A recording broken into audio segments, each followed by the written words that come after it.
12ই ফেব্রুয়ারি একটি সুষ্ঠু নিরপেক্ষ নির্বাচনের মাধ্যমে আপনারা একটু আগে শুনেছেন এই পলাশের 5টি সিটে প্রত্যেকটি সিট থেকে বিএনপি জয়লাভ করেছে, ধানের শীষ জয়লাভ করেছে।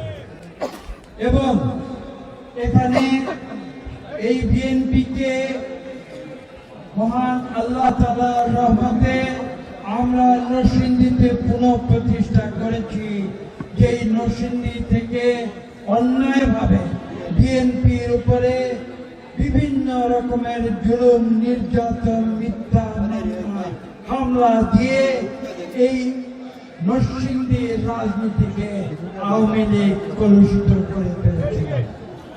আজকে মুক্ত পরিবেশে আমরা নিঃশ্বাস নিতে পেরে আমরা মহান আল্লাহ তাআলাকে ধন্যবাদ জানাই এবং পাশাপাশি আমরা এই বিশ্বাস করি যে আগামীতে জনাব তারেক রহমানের নেতৃত্বে বাংলাদেশের মানুষ এদেশের মানুষের সকল গণতান্ত্রিক অধিকার ফিরিয়ে দেবে।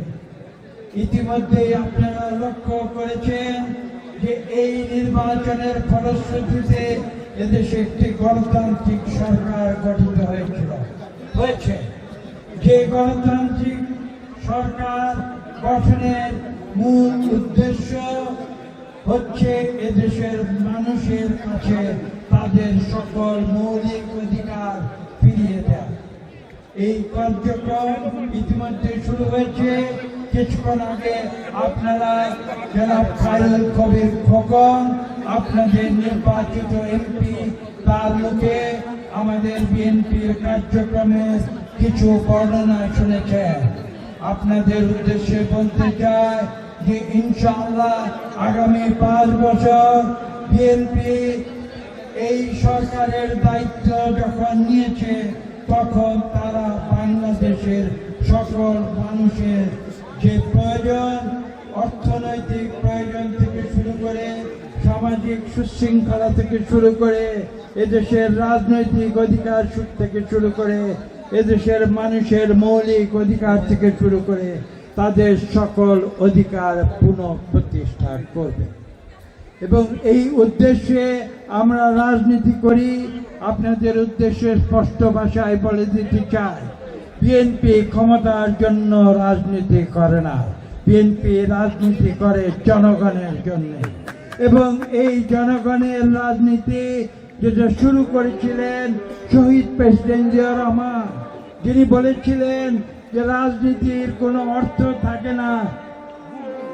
আমরা সবাই আমাদের সহযোগিতা করতে হবে। আমরা নরসিংদী জেলা বিএনপি ঐক্যবদ্ধ আছি। প্রতিটি উপজেলা, থানা, আমাদের জেলার সাথে আমাদের সমন্বয় রয়েছে। আমাদের মধ্যে কোনো দ্বন্দ্ব, সংঘাত, ভুল বুঝাবুঝি নেই। আমরা ঐক্যবদ্ধভাবে আমরা দেশকে এগিয়ে নিয়ে যাব। দেশের মানুষের স্বার্থে, জনগণের কল্যাণে আমরা একটি গুড গভর্নেন্স দেওয়ার জন্য, সুশাসন দেওয়ার জন্য আমরা যে অঙ্গীকার করেছি সে অঙ্গীকার আমরা বাস্তবায়ন করব। আমাদের উপরে আস্থা রাখতে পারেন, বিশ্বাস রাখতে পারেন।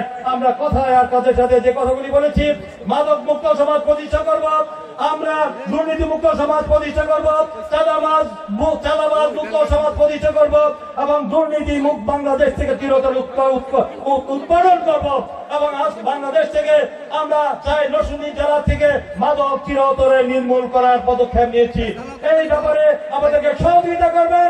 চাঁদা, সন্ত্রাস, মাদক, দুর্নীতি আমরা সমাজ থেকে চিরতরে উৎখাত করার চেষ্টা করবো ইনশাআল্লাহ। আপনাদের সকলের সহযোগিতা আমরা চাই। তাই বক্তব্য না বাড়িয়ে আমাদের অহংকার, গর্ব আজকের অনুষ্ঠানে মাননীয় প্রধান অতিথি যার বক্তব্য শোনার জন্য বসে আছেন, যে তার মুরব্বিটা, তিনি এই নরসিংদী সদরের থেকে এমপি হয়েছিলেন, বাংলাদেশের সর্বোচ্চ ভোট পেয়ে তিনি শহীদ রাষ্ট্রপতি জিয়াউর রহমানের একজন সহকর্মী ছিলেন। তিনি প্রতিষ্ঠাতা আমাদের দলের মন্ত্রী পরিষদের অন্যতম একজন খাদ্যমন্ত্রী ছিলেন এবং তার এই অভিজাত ফ্যামিলির, এই বনেদি ফ্যামিলির পরিবারের সন্তান, আমাদের নরসিংদীর অহংকার না, সারা বাংলাদেশের অহংকার। তাকে আমরা আগামী দিনের রাষ্ট্রীয় বড় পদে আমরা দেখার জন্য